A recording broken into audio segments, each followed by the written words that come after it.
Livia. Livia. Begin the next session. The first speaker is Cole, who will speak on from half-painted pictures, thoughts on the evolution of the wall.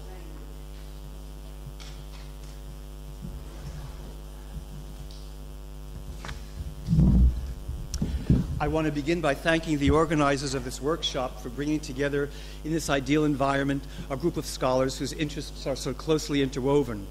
For me, it also conjures very happy memories of the wall painting conference held here in 1997, which many of us had the great privilege of attending. My paper today approaches two subjects which I see as interwoven: the relationship between Minoan vase and wall painting and the emergence of figural imagery on walls. As the last part of the sentence implies, and as this audience surely knows, before figures appeared on Minoan walls, they were abstract motifs. We are all familiar with Sarah Imovar's illustration of protopalatial wall paintings from Knossos and Festos. And as others have observed, several of those fragments preserve motifs that have close parallels in contemporary pottery. For example, the crescents. Based on context, none of the fragments would date earlier than Middle Minoan 2b. Today, I am able to show you two little fragments of wall paintings that date securely to Middle Minoan 2a. These were discovered by Colin MacDonald in his excavations of the Southwest House at Knossos in 1993, following on Evan's excavations of the house 70 years earlier in 1923. Colin has kindly invited me to publish the painted fragments, the painted plaster from the building, most of which derives from Evan's backfills and dumps. However, one corner that had not been previously dug preserved a well-stratified sequence of floors. These two fragments of painted plaster were found in clear association with Middle Minoan 2a pottery. On handing them to me, Colin casually remarked how similar they looked to a relatively little-known class of Middle Minoan 2a pottery known as printware. In fact, Colin had found a fragment of printware in the same room. Interestingly, that sherd provides the closest ceramic parallel to the plaster fragments. Could the vase and wall paintings have been painted by the same hand? Certainly, potting a vase and plastering a wall for painting involve very different techniques, although the white backgrounds of both are glossy, while the black paint is matte, thus achieving a similar effect. If not by the same painter or workshop, surely this illustrates how interconnected both crafts were at this early stage. Although the corpus of protopalatial painted plaster is very limited, there is no intimation that figural painting was as yet part of the repertoire. Indeed, the few anthropomorphic images on protopalatial pottery seem based on recombinations of familiar abstract ceramic motifs and thus appear like one-time experiments rather than traditional decorative elements. If this is the case, how then do we explain what seems to be the sudden appearance of figural wall painting in the early Neopalatial period? Since the time of Evan, scholars have turned their gaze eastwards to explain innovations in Minoan culture that are insufficiently argued through internal developments. For example, the overall plan of the Minoan palaces and many of the techniques used in their construction. The one site which has often been cited in these discussions is Mari, the Amorite palace on the upper Euphrates. Indeed, texts from Mari document that a bilingual Cretan was stationed at Ugarit, who was paid in tin by Zimri Lim, the king of Mari. It is also well known from the Mari archives that craftsmen and artisans traveled within the Near East and were often lent out by rulers. Furthermore, the Mari tablets make it clear that the palace was famous in its day for its beauty and engineering feats. Numerous foreign notables requested invitations to view the building. Several scholars have suggested that Minoan artisans saw the palace and may even have been involved in its decoration, specifically the upper face of the podium in room 64. Unlike the investiture scene with its complex religious and ritual imagery and other figural paintings from Mari, all of which are painted against a light background, the podium is painted with a border of white retorted or S spirals on a black background, just as we find in contemporary Minoan pottery. During the 2006 season of excavations at Mari, a new fragment of the podium was discovered, and I am most grateful to Madame Margaron for providing me with this image. Although the spirals occur in Near Eastern painting, for example, the row of running spirals surrounding the investiture scene, they are wobbly and poorly painted. By contrast, the quality of the podium spirals clearly betrays a skilled and experienced hand, which I believe to be a Minoan one. This spiral border surrounds a series of painted panels of polychrome on black imitation rockwork. At the Thera conference in 1997, Irene Winter argued that the faux marble was painted by local Mari craftsmen to compensate for the lack of high-quality decorative paving stones available in the region. However, I think it is precisely because of their absence that it is difficult to imagine that the painting was done by local workers. I doubt they knew that heavily vein-colored stones suitable for paving even existed. On Crete, however, these stones are abundant and occur in a wide range of colors where they were used for vases and pavements from the beginning of the Bronze Age. A Middle Minoan 2B fragment from the loom-weight basement at Knossos may be offered as an early example of faux marble painting on Crete, although it does not become common until the Neopalatial period. Rather, I think it likely that Minoan artists visiting Mari offered their services to paint the entire podium. This suggestion accords well with Anne Briesbart's belief that technical innovations traveled from the Aegean to the east. Certainly, the new fragment from Mari reveals the tremendous technical skills achieved by Minoan plasterworkers, especially in making painted plaster floors, which seems to be a Minoan specialty. In return, Minoan painters may have been inspired by the figural imagery painted on the Mari walls, where the mundane and divine spheres intersect in a world populated by flora and fauna, simultaneously familiar and exotic, natural and supernatural. Soon after the construction of the Mari Palace, construction began on a new palace at Tel Echana, ancient Alalach. The so-called Yarimlim Palace of Level 7 was part of a major building program which included new fortifications and a temple, probably overlapping chronologically with Middle Minoan 2B and 3A. The fragmentary wall paintings discovered by Leonard Woolley, fallen into rooms 11, 12, and 13, have long been the subject of debate, especially regarding their relationship to Aegean wall painting. Most recently, Wolf and Barbara Niemeyer reconstructed a frontal bull's head with double axe between the horns and a couchant griffin, arguing that these were painted by visiting Minoan artists. I have my doubts for several reasons. In the Aegean, the frontal bucranium occurs only occasionally in protopalatial seals and is only relatively frequent in the Neopalatial period. According to the Niemeyers, in the Near East, the frontal bucranium appears in late Halaf pottery and again on 15th century Mitannian wall paintings from Nuzi. However, this apparent gap in Near Eastern bucranium iconography is easily filled by old Syrian seals, specifically from the region of Alalach, where the frontal bucranium is a standard motif. Rather than a double axe, the curved line on the painting may belong to a large rosette. Similar questions arise regarding the griffin. Prior to the early Neopalatial period, the griffin occurs only sporadically on protopalatial seals, without a conventionalized iconography. By contrast, the couchant griffin is another iconographic mainstay of old Syrian seals. Indeed, as Bernice Jones has perceptibly observed, the tableau of a suppliant standing before a seated goddess who is flanked by a griffin and a monkey on a Middle Bronze Age seal from Kultempe 1B may derive from a monumental wall painting. The seal, and the painting from which it may derive, is remarkably close in the syntactic arrangement of the figures to the goddess painting from Zesti 3.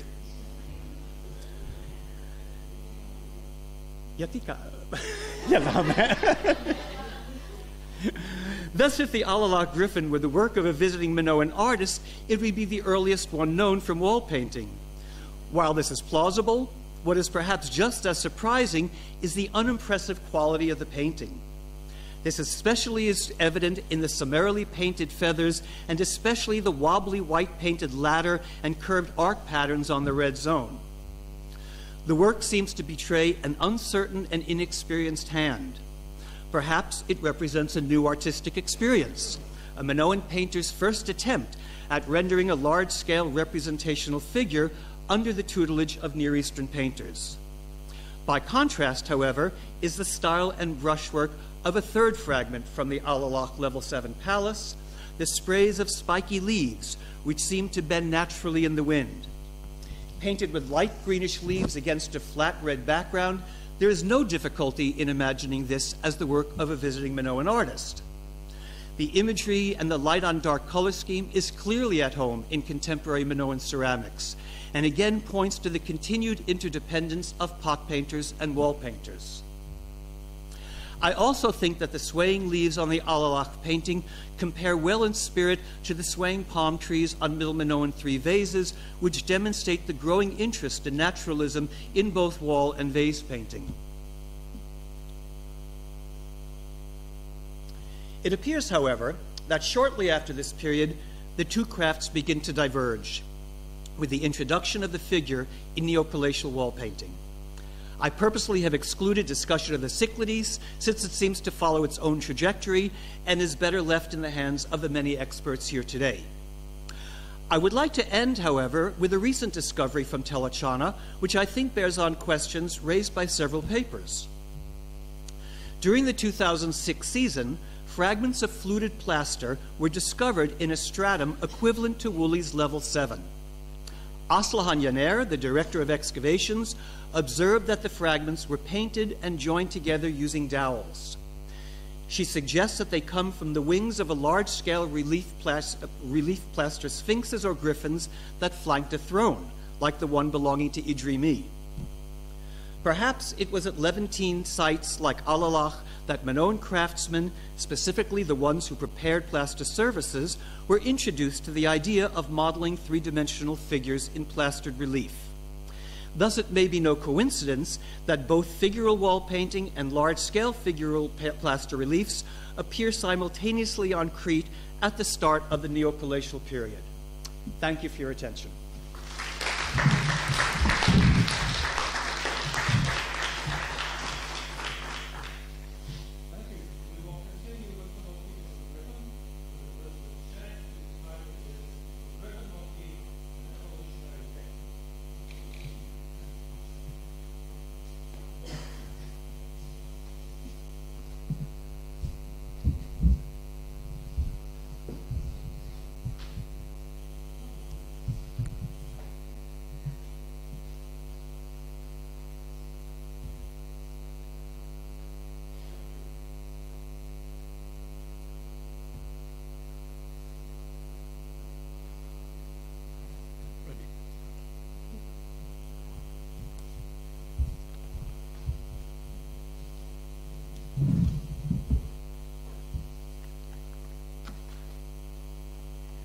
Hello.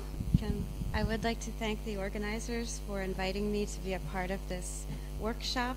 I am extremely happy to have made it here a little late. Okay. In Aegean Bronze Age art, the griffin motif is depicted as a combination of the lion and a bird of prey, perhaps the golden eagle or the griffin vulture, native to the Mediterranean and the Near East. This mythical creature is shown with the head of the eagle, while its massive wings are taken from the bird of prey. The strong, graceful body comes from the lion, now known from archaeological examples to have existed on the mainland of Greece in the Bronze Age.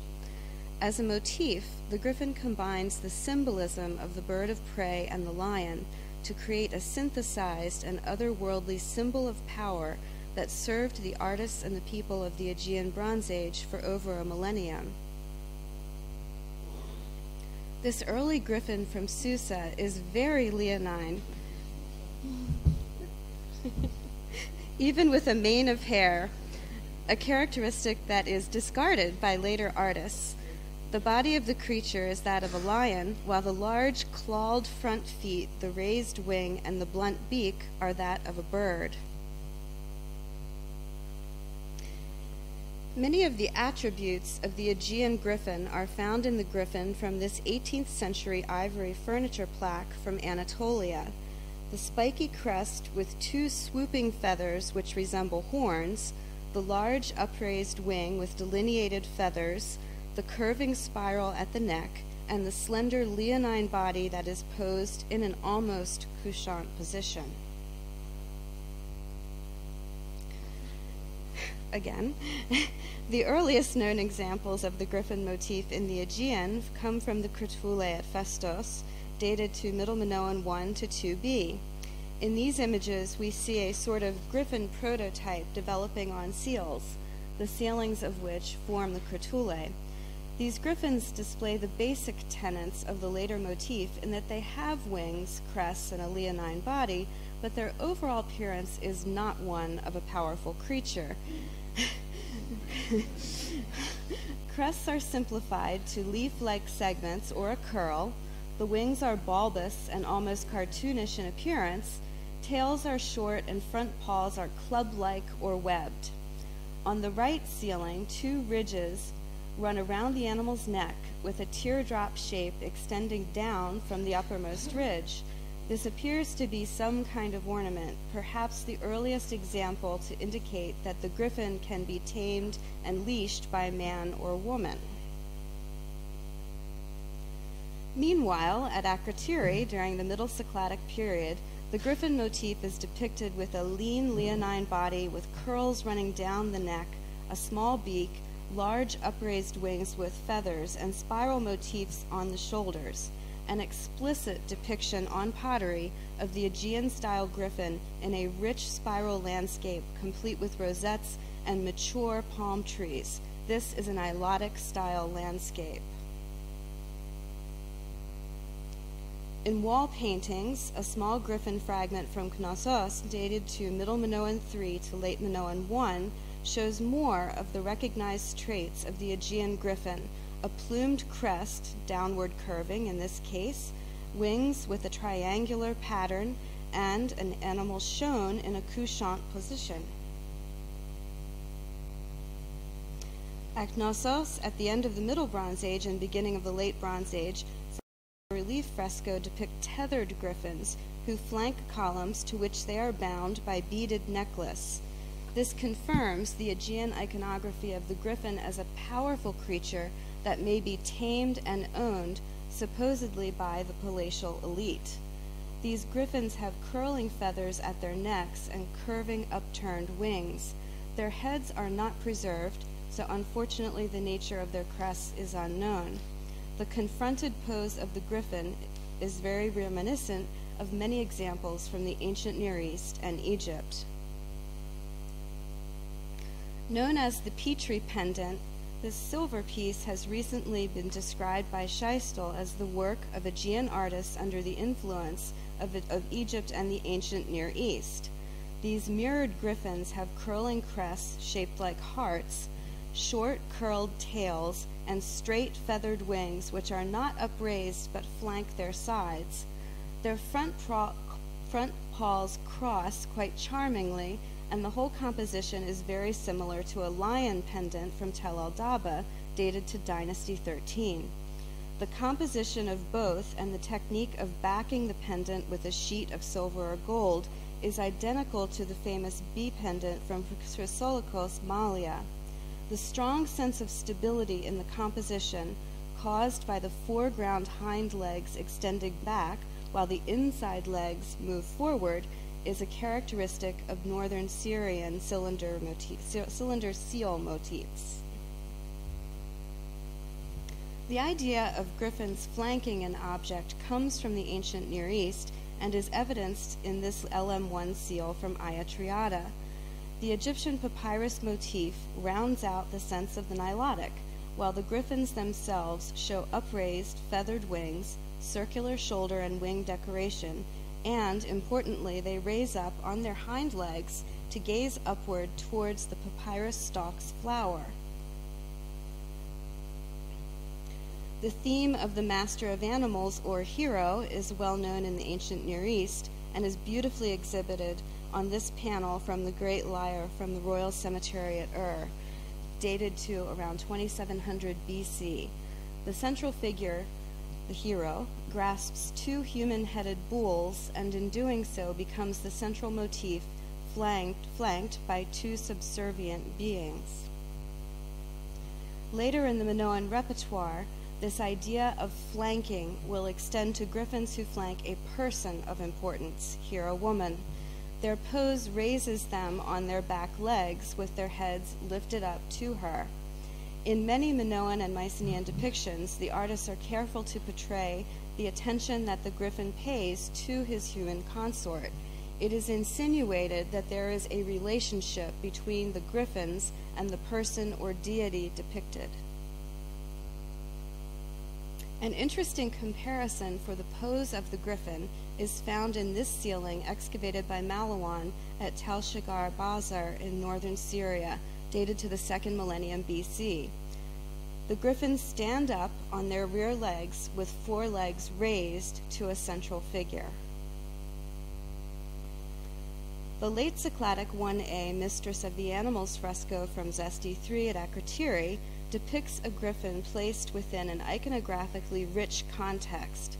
This unique example depicts a griffin standing on his hind legs, like the pose of the griffins from the previous image, attending the large seated female figure sitting atop a platform.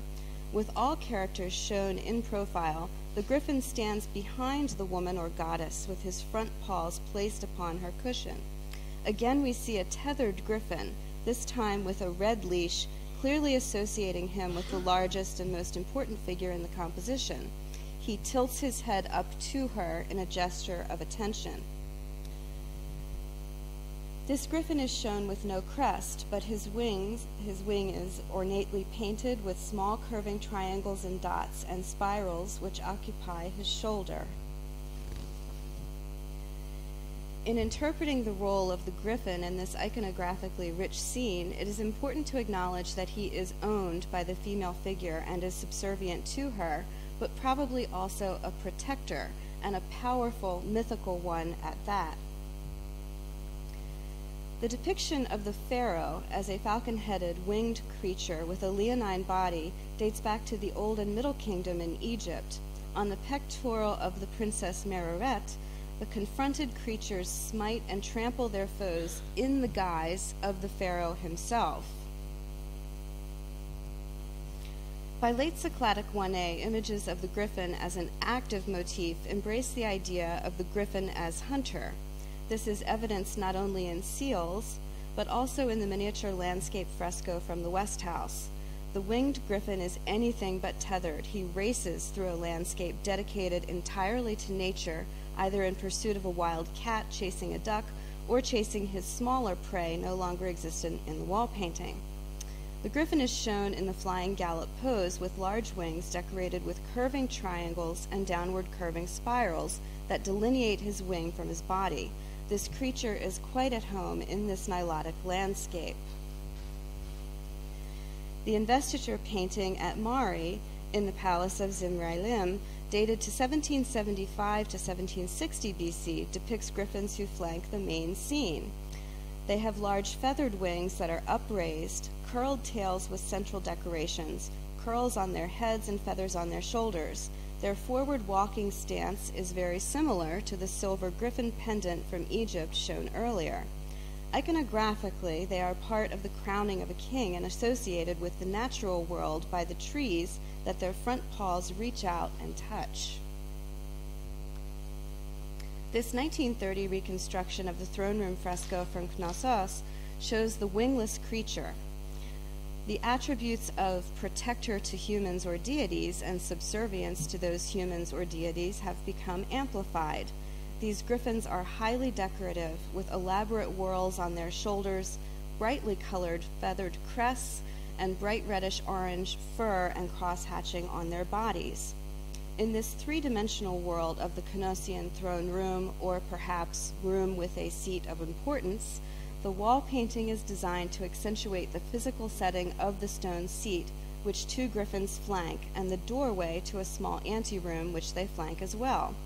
They are couchant and raise their heads to the person who would sit on the gypsum seat or walk through the door to the anteroom in subservience and protection.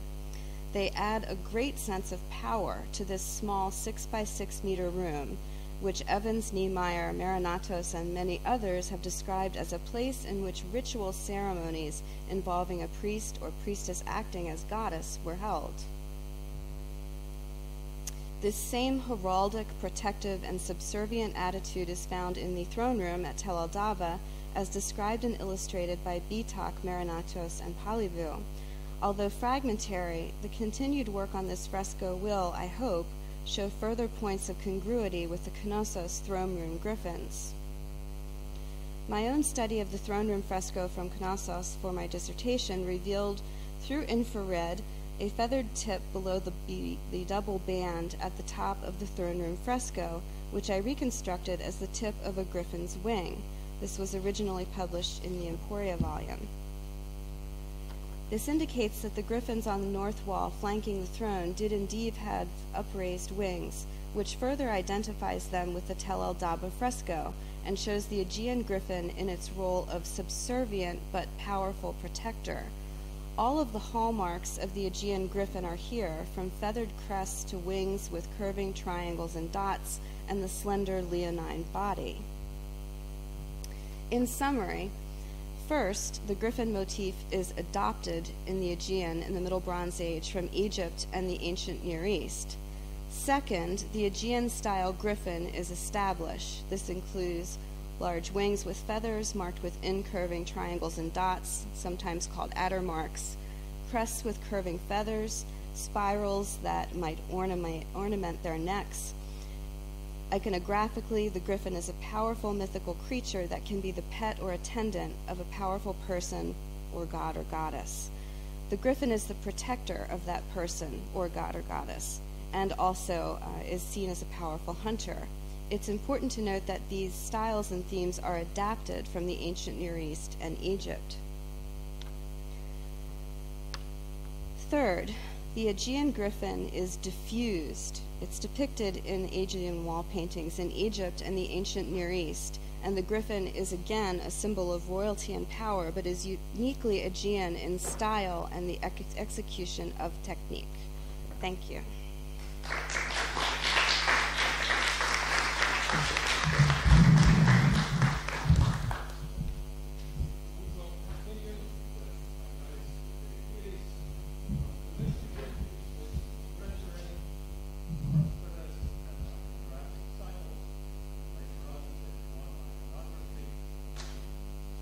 Did I put all that? That's good. Okay, so here we go.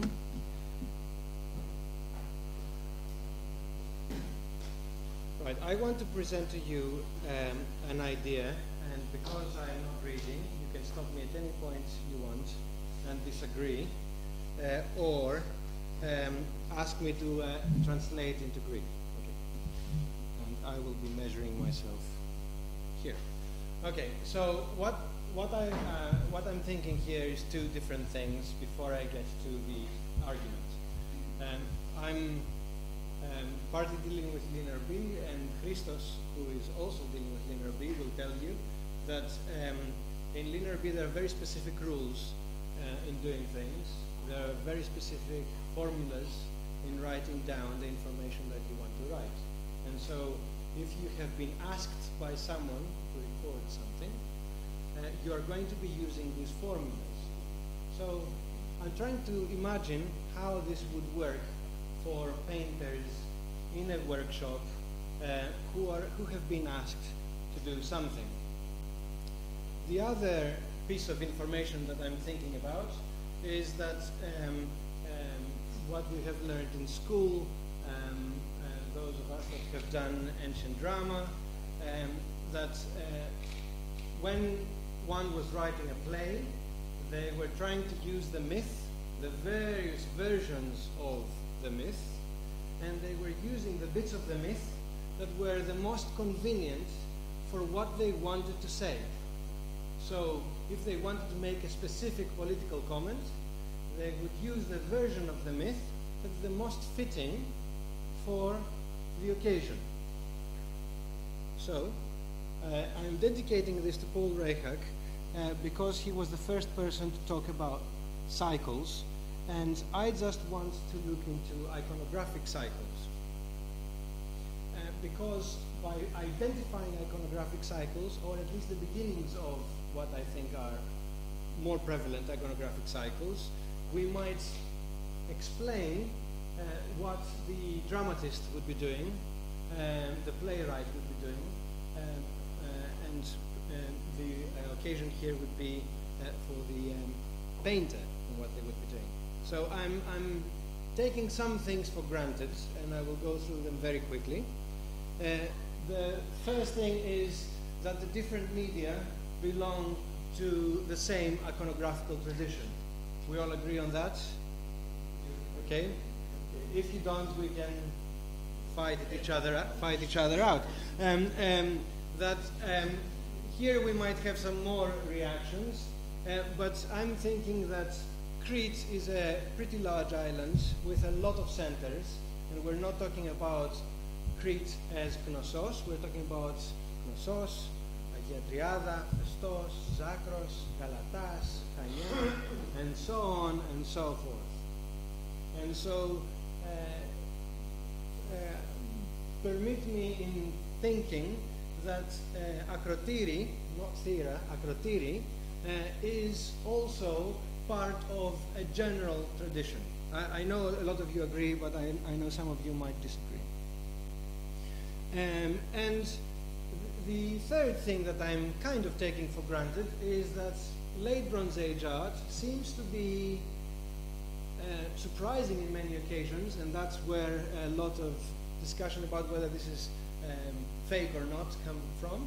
But overall, there is some form of repetition. There is some form of familiarity with a lot of it, not all of it, but a lot of it, a great majority of it. So if you go to a museum that you have never seen before, you will see things that perhaps a lot of them you already recognize.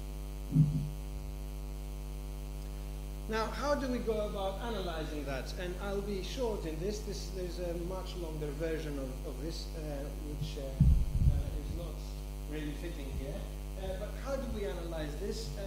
We cannot really analyze this by iconographical items, because, for example, this is a sword with a tuft and some bow tie on its hilt. Scabbard, yes, sorry. I'm not a very warlike person, so I think this is the same as a kitchen knife as far as I'm concerned. So, so this is a specific iconographic item, but I think this is not useful enough, and I will show you later how you can see exactly the same scabbard in other iconography in the same area. But functioning in completely different ways. So this is a scabbard that has been held by a human-like monkey. And so this is a group of iconographic items, monkey doing something, and scabbard in a particular version of it. And that group of symbols I will call a situation. Now, there are many, many situations, and you can see another one here, lyre playing, human performing monkey. So this I would call another situation. So what I would try to do is, I would try to look through Minoan iconography and see which situations appear with which things. Now, this presentation is not going to be complete because Minoan iconography is quite long. And the corpus is very large. But I'm looking into three different things. I'm looking into, apologies, I'm looking into cycles, which I would hope would encompass a lot of things together, a lot of situations appearing with a lot of other situations, and subcycles, which are themes that are most frequently appearing together. A lot of what I think is very common sense, and most of you, I think, already know it. So you are very welcome to walk out and have a drink. But what the point here is that there are individuals or animals or animals performing like people who are doing something somewhere. Okay? And so some of the themes, some of the situations will really be very indicative for the somewhere. Some others will be individuals doing something. So this is an individual doing something, and you have to also recognize that we're talking about very different media with very different conventions. This is the smallest medium, as far as I know, and so the conventions are very, very strong. So in this medium, the most important things that you can see are who is it? Is it a man or a woman? Or an animal? And what is their stance? But how they look like, you can't really see. And those who could see are very short-sighted. And then you can see a summary of what the idea is behind. And so if you see a man holding a staff again in miniature iconography, I would argue that the stance is so critical that you would have to suppose that they are the same person, or that they are fulfilling the same role. But this is a big hypothesis to make. Now, you find that more often, so that was on the road in the previous, you must see the impression. Here in this lane, possibly from Thora, so there's no labels here, and you get another situation which is giving us the word, you know, a building with a tree, and that tree could be an olive tree, and this is for a different discussion, and a lady in what my British colleagues could call the dickhead pose.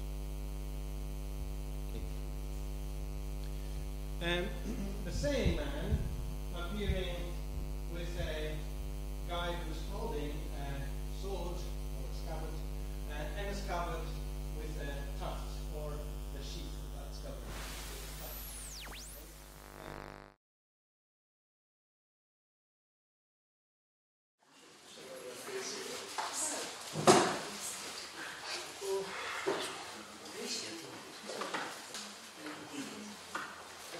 Καλησπέρα. Κατανόηση του χαρακτήρα των σχέσεων μεταξύ κοινοτήτων, ευρύτερων γεωγραφικών ενωτήτων ή και μεγάλων πληθυσμιακών ομάδων στο Αιγαίο της εποχής του Χαλκού αποτελεί αναμφίβολα κομβικό σημείο στην προσπάθειά μας να ανασυνθέσουμε το πάζλ της πολιτισμικής εξέλιξης στην περιοχή. Αυτή καθεαυτή η αναγνώριση υφιστάμενων σχέσεων, αν και όχι πάντα εύκολη, δεν αποτελεί το σημαντικότερο βήμα σε αυτή τη διαδικασία. Κοινά πολιτισμικά στοιχεία, ιδέες, αξίες και υλικά δημιουργήματα μεταφέρονται σε όλες τις εποχές εντός πλαισίου ευραίων γεωγραφικών περιοχών. Ωστόσο, οι μηχανισμοί της μεταφοράς τους συχνά διαφέρουν σημαντικά, εξαρτώμενοι απόλυτα από τα κίνητρα, τις επιθυμίες ή και τις μη συνειδητές διαδικασίες πρόσβασης ερεθισμάτων των συνελασσομένων κοινωνικών ομάδων.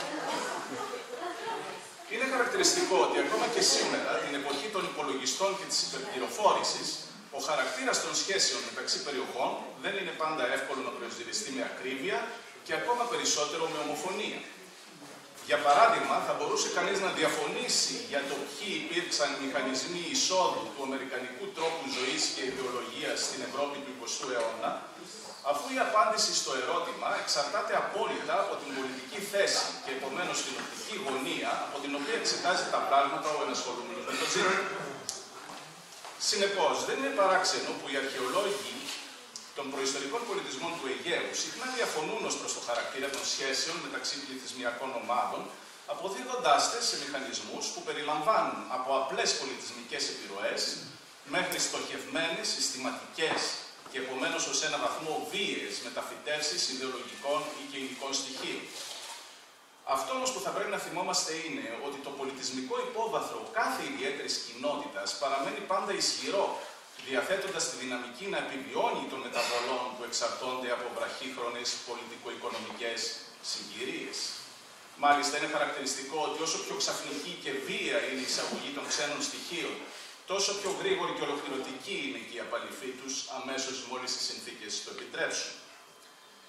Υπό το πρίσμα των παραπάνω παρατηρήσεων για τον προσδιορισμό του χαρακτήρα διαπιστωμένων σχέσεων μεταξύ δύο περιοχών, σημαντικές είναι καταρχήν η αναγνώριση του τοπικού πολιτισμικού υποβάθρου που χαρακτηρίζει την κάθε μία από αυτές και στη συνέχεια η εξέταση της δύναμης επιβίωσης των εισαγμένων στοιχείων σε εποχές που οι ιστορικές συγκυρίες είχαν πλέον αλλάξει.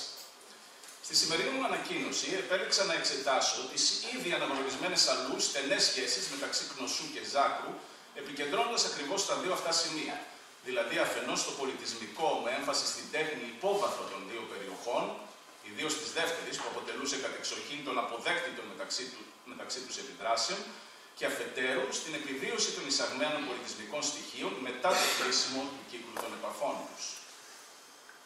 Ξεκινώντας με μια σύντομη αναδρομή στην ιστορία του θέματος, να θυμίσουμε πως ήδη από τον καιρό των ανασκαφών του στη Ζάκρο, ο Νικόλαος Πλάτων μίλησε για ένα μικρότερο θυγατρικό ανάκτορο της Κνωσού στη θέση, η ίδρυση του οποίου αποσκοπούσε στην οικονομική εκμετάλλευση του σε στρατηγική θέση ευρισκόμενου λιμανιού.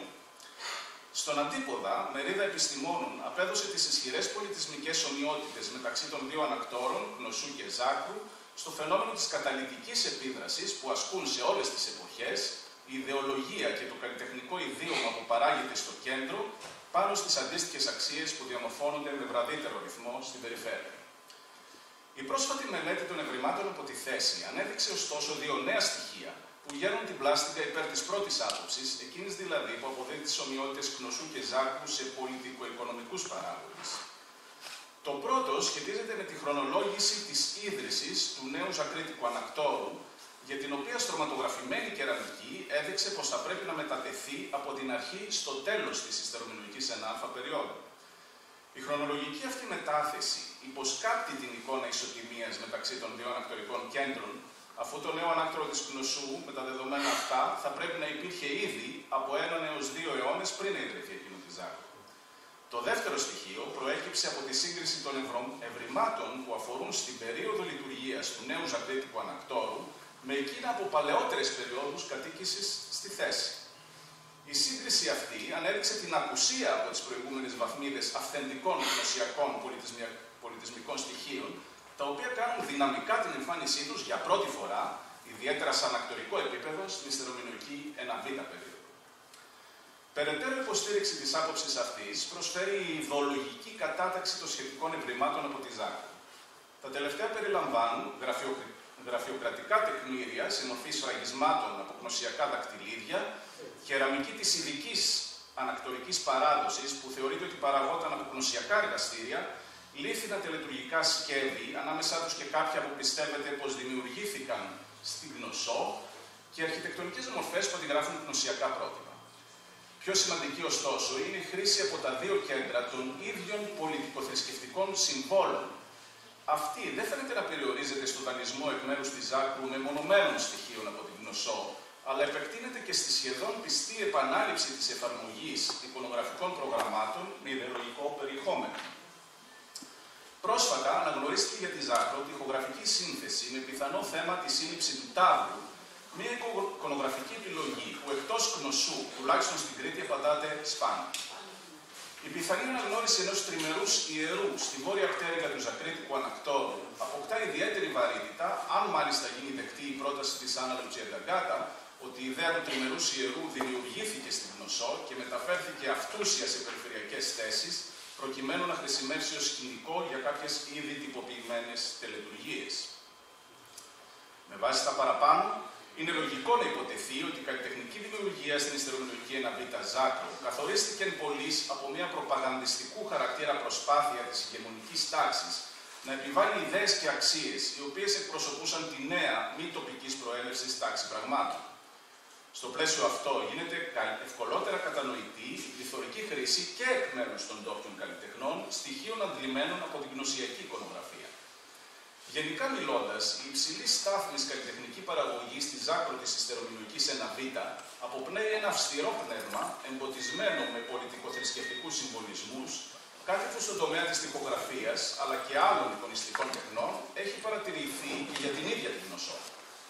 Χαρακτηριστικά τα περισσότερα τοιχογραφικά σπαράγματα από το ανάκτορο της Ζάκρου εικονίζουν γεωμετρικά και φυτικά κοσμήματα εντελώς στυλιζαρισμένα, όπως στήρες και σειρές από ρόδακες, ενώ η μόνη εικονιστική σύνθεση περιλαμβάνει γνωστά γνωσιακά θρησκευτικά σύμβολα με δεδηλωμένη σημασία. Υπάρχουν όμως περιπτώσεις στις οποίες έργα της ίδιας περίοδου αποπνέουν μια παιγνιώδη διάθεση που φαίνεται να ξεφεύγει από την αυστηρή γραμμή της πολιτικοθρησκευτικής προπαγάνδας. Για παράδειγμα, οι ανάγλυφες και εγχάρακτες συνθέσεις στα αποσπασματικά σωζόμενα ελεφάντινα πλακίδια από το ανατολικό κτίριο εικονίζουν πουλιά διαφόρων ειδών να κινούνται στον χώρο με μια ελευθερία που θυμίζει τη θηραϊκή τοιχογραφία της Άνοιξης. Ανάμεσά τους, μάλιστα, αναγνωρίστηκαν ένα χελιδόνι σε παρόμοια πτήση με εκείνη ενός από τα χελιδόνια της θηραϊκής τοιχογραφίας, αλλά και ένας ερωδιός, πολύ ανάλογος με εκείνον στο γνωστό ελεφάντινο πλακίδιο από το Παλέκαστρο. Ενδιαφέρον ωστόσο είναι ότι κατά τα άλλα ελεύθερη αυτή σύνθεση περιορίζεται από ένα αρχιτεκτονικής έμπνευσης πλαίσιο, μία σειρά δισκίων που επιστέφει την παράσταση, πιθανότατα συνοπτική απόδοση του θρυμβού κάποιου ιερού οικοδομήματος. Πρόκειται ούτως υπήν για το πάντρεμα ενός καλλιτεχνικού πνεύματος που αγαπά την εκφραστική ελευθερία με τις επιταγές οι οποίες πηγάζουν από έναν μάλλον νεόκοπο πολιτικοθρησκευτικό συμβολισμό. Κάτι ανάλογο μπορεί κανείς να διακρίνει και στην προαναφερθήσα ανακτορική τοιχογραφία της σύλληψης του τάβλου. Το ίδιο το θέμα παραπέμπει σε γνωσιακά ιδεολογήματα, αλλά τα παραπληρωματικά στοιχεία με καλαμοειδή και άλλα φυτά, ζωγραφισμένα με ελευθερία, προδίδουν και πάλι μια πιο ελεύθερη καλλιτεχνική επιλογή. Προημότερα παραδείγματα ελεύθερης απόδοσης θετικών συνθέσεων απαντούν στην τόπια αγγειογραφία, υποστηρίζοντας την ύπαρξη μιας τοπικής παράδοσης ξένης προς τα σύγχρονα με αυτήν γνωσιακά κεραμικά στυλ, που συνήθως χαρακτηρίζονται από αυστηρό τεχνισμό. Το ίδιο θα μπορούσε να υποστηριχθεί και για ορισμένες παράγματα τοιχογραφιών από την πύλα της επάνω Ζάκρου, η οποία πιθανότατα λόγω θέσης φαίνεται ότι βρισκόταν έξω από τα στενά ενδιαφέροντα και τις επιταγές της ανακτορικής προπαγάνδας. Παρόμοια ελευθερία ως προς την απόδοση της κίνησης, παρά το αυστηρό θρησκευτικό της θέμα, προδίδει και η εικονιστική σύνθεση στο γνωστό ανάγλυφο ρητό από χλωρίτη, που παρόλο που θεωρείται γνωσιακό έργο, παρουσιάζει μία ακόμα διαφορά από τα γνωσιακά αναλογά του. Δεν περιλαμβάνει ανθρώπινες μορφές. Το στοιχείο αυτό, δηλαδή η παντελής απουσία απεικόνησης της ανθρώπινης μορφής, χαρακτηρίζει όλα τα έργα της Ζάκρου με εικονογραφικά θέματα, υποβάλλοντας και πάλι έναν καλλιτεχνικό περιορισμό, όπως φαίνεται τοπικού χαρακτήρα. Για να εντοπίσει κανείς ποιες από τις θεματικές επιλογές των ντόπιων καλλιτεχνών έχουν τις ρίζες τους στην τοπική παράδοση, θα πρέπει να ανατρέξει σε ευρήματα περιόδων προημωτέρων της εξεταζομένης. Ο ερωδιός μοιάζει με μια ζακρίτικη ή έστω ανατολικοκριτική επιλογή, αφού εμφανίζεται ήδη σε αγγείο της Μεσομινωικής 1β2 περίοδου, ζωγραφισμένος σε κόκκινο και άσπρο χρώμα, κατά εναλλαγή πάνω σε μελανό βάθος. Το θέμα βέβαια είναι γνωστό και από άλλες θέσεις, όπως τα Βουρνιά και το Παλέκαστρο, πάντα όμως ανατολικοκριτικές. Το αποδημητικό αυτό πουλί, ακόμα και σήμερα συχνάει στην περιοχή και η περιοδική του εμφάνιση ασφαλώς θα κέντριζε το ενδιαφέρον των τοπικών καλλιτεχνών. Είναι εύκολο ακόμα κατανοητό γιατί ο κόσμος της θάλασσας αποτελούσε προσφυλές θέμα γενικά στην Ανατολική Κρήτη και βέβαια στη Ζάκρη. Παρόλο που η συζήτηση για την καταγωγή του περίφημου θαλάσσιου ρυθμού έχει σήμερα καταλαγιάσει, με την αποδοχή της γνωσού ως κύριου κέντρου παραγωγής του, τα περισσότερα και εντυπωσιακότερα δείγματά του προέρχονται από τη Ζάκρο και άλλες ανατολικοκριτικές θέσεις, αναδεικνύοντας τη δημοφιλία του στην περιοχή. Άλλωστε, ψάρια, δελφίνια και άλλα θαλασσινά θέματα ήταν και παρέμειναν αγαπητά στην Ανατολική Κρήτη πριν αλλά και μετά την εμφάνιση του θαλάσσιου ρυθμού. Δεν φαίνεται να είναι τυχαίο ότι κομμάτια από δύο λίθινα ανάγλυφα ρητά που εικονίζουν σε ελεύθερη σύνταξη το θαλάσσιο παιχνίδισμα δελφινιών βρέθηκαν στη Ζάκρο και το γειτονικό Παλέκαστρο, από το οποίο μάλιστα προέρχεται και μια σφραγίδα με ανάλογο θέμα. Ο έγαβρος φαίνεται επίσης ιδιαίτερα αγαπητός στην περιοχή, κάτι που οδηγεί στην υποψία ότι και το ανάγλυφο ρητό ίσως να κατασκευάστηκε στη Ζάκρο ή τουλάχιστον ειδικά για τη Ζάκρο. Ανατολικοκριτική κυρίως επιλογή φαίνεται να αποτελεί και ο ξαπλωμένος σκύλος, αφού απαντά στη στάση αυτή, εκτός από τις δύο γνωστές πανομοιότυπες πρωτομινωικές λίθινες πυξίδες από τη Ζάκρο και το Μόχλο και σε πόμα πύληνου λίχνου, πιθανώς της ιστερομηνικής περίοδου, από οικία παρά τη Ζακρίτη και οδολημένους. Τα στροβιλιζόμενα φιλοειδή θέματα υπήρξαν τέλος πολύ δημοφιλείς στη θέση, αν κρίνουμε από τα πολλά και ποικίλα παραδείγματά τους, τόσο στην κεραμική όσο και στην τοιχογραφική τέχνη. Είναι ενδιαφέρον ότι πολλά από τα προαναφερθέντα στοιχεία που συναποτελούν το καλλιτεχνικό ιδίωμα στη Ζάκρο αλλά και γενικότερα στην Ανατολική Κρήτη απαντούν και σε άλλα ιδιώματα τα οποία δημιουργήθηκαν και αναπτύχθηκαν στην περιφέρεια της γνωσιακής επικράτειας, με κυριότερο παράδειγμα εκείνο της ιστεροκυκλαδικής Θήρας. Ελευθερία στη σύνταξη φυτικών και ζωικών θεμάτων, πουλιά σε ελεύθερη πτήση και θαλασσογραφίες αποτελούν βασικά στοιχεία και του θηραϊκού ιδιώματος. Είναι δύσκολο επί του παρόντος να εκτιμηθεί κατά πόσο οι δύο περιοχές αλληλοεπηρεάστηκαν ως προς τις επιλογές τους στο διάβα του χρόνου.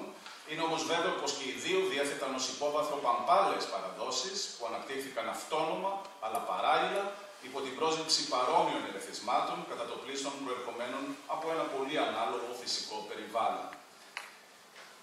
Το τοπικό ιδίωμα, παρόν όπως είδαμε, αλλά μόνο ως καλλιτεχνικό υπόβαθρο στα έργα της περίοδου της γνωσιακής ανακτορικής προπαγάνδας, φαίνεται να ελευθερώνεται ξανά μετά από την καταστροφή του ανακτόρου. Αντιπροσωπευτικό δείγμα αυτής της νέας, αλλά ριζωμένης σε παμπάλες παραδόσεις τάσης, αποτελεί ένας εικονιστικός κρατήρας της θερομηνικής 3α2 περίοδου από τον μισορρυπωμένο ζακρίτικο οικισμό. Το αγγείο αυτό, που ως προς το σχήμα αντιγράφει σε μεγαλύτερο μέγεθος έναν τυπικό ανατολικοκριτικό κύαθο με πρόχηση, pulprim bowl, εικονίζει θέματα παρμένα τόσο από την γνωσιακή θρησκευτική εικονογραφία, όσο και την τοπική παράδοση. Ο τάβρος, ο γρίπας, ο βασιλικός ημιρόδακας, αλλά και εξωτικά πουλιά και ουράνια σύμβολα συνδυάζονται με τρόπο ελεύθερο σε μια σύνθεση ανάλογη εκείνων που κοσμούν συνήθως τις ανατολικοκριτικές πύληνες λάμνικες. Ίσως δεν είναι τυχαίο πως η κατενόπιον απόδοση του γρίπα με ανοιγμένα τα φτερά, που είναι μάλλον σπάνια στην μινωική τέχνη, απαντά ανάλογη σε προημότερες παραστάσεις από την ίδια τη Ζάκρο και τη Θήρα. Αξιοπαρατήρητη είναι ακόμα η τεχνοτροπία του Ζακρίτη ζωγράφου, που η μανιέρα του προσεγγίζει εκείνη της μοντέρνας τέχνης. Η εκτέλεση χαρακτηρίζεται από γραμμή λιτή, όμως τα περιγράμματα μοιάζουν να κινούνται έμπλεας φρίγους και ζωτικότητας. Ως προς τη θεματολογία, οι τοπικοί καλλιτέχνες παραμένουν πιστοί στις παραδόσεις τους. Ψάρια, αποδοσμένα με 4 διαφορετικούς τρόπους, αλλά πάντα σε κίνηση, κολυμπούν στο εσωτερικό λουτήρα από τον οικισμό, που κοσμείται εξωτερικά με λεπτά σχεδιασμένους παπύρους. Τα πόδια ενός ερωδιού, που σώθηκαν σε όστρακο από το ίδιο σπίτι, προδίδουν την επιμονή των ζωγράφων σε θέματα από την καλλιτεχνική παράδοση της περιοχής. Από την άλλη μεριά, η έστω και πλημελής παρουσία θρησκευτικών συμβόλων, πιθανώς γνωσιακής καταγωγής, στη διακόσμηση των ζακρίτικων κεραμικών της μετανακτορικής περίοδου, βεβαιώνει την ενσωμάτωση στο τοπικό καλλιτεχνικό ιδίωμα στοιχείων παρμένων από το λεξιλόγιο που χρησιμοποίησε η ανακτορική τέχνη για να προπαγανδίσει την ισχύ της ηγεμονικής τάξης μερικές γενιές πριν. Ωστόσο, πρόκειται πια για μία μόνο εξαγγιστία συγγένεια. Το γονίδιο της καλλιτεχνικής ελευθερίας, πλήρως αναγεννημένο και ανανεωμένο, θα παρουσιάσει μια τελευταία αναλαμπή για να πεθάνει λίγα χρόνια αργότερα, ακολουθώντας τους τελευταίους κατοίκους της άλλοτε κρατεάς μινωικής Ζάκρου. Σας ευχαριστώ πολύ.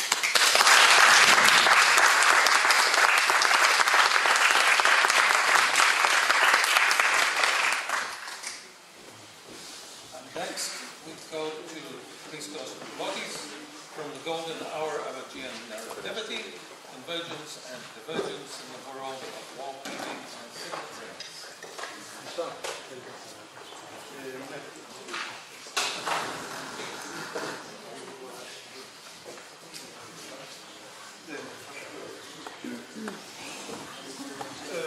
I'm really sorry that I shall speak in Greek. My English, as you know, is not very good. I will be dependent of someone to translate my text. But if translated, even translated, my pronunciation is not good. Then, for this reason, I prefer to speak in Greek and to say that I agree with Lefteris, as we shall see, Platon in many, many points.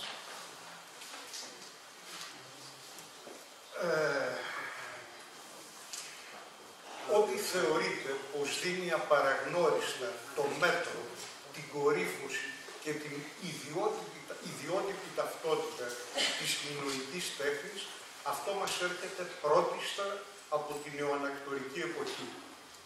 Ποσοτική και ποιοτική έκρηξη της εικόνας, πολύπτυχη αφηγηματικότητα, ποιήση συμβόλων και συμβολισμών, συνθέτουν την εποχή αυτή μια στιβαρή εικαστική δεξαμενή, από την οποία αντλούν, όπως γνωρίζετε, όλες οι μορφές τέχνης που μέσα από σύνθετους, το τονίζω, σύνθετους μηχανισμούς οδήγησαν στη δημιουργία και τη διάδοση εντός και εκτός Κρήτης μιας καλλιτεχνικής σκηνής.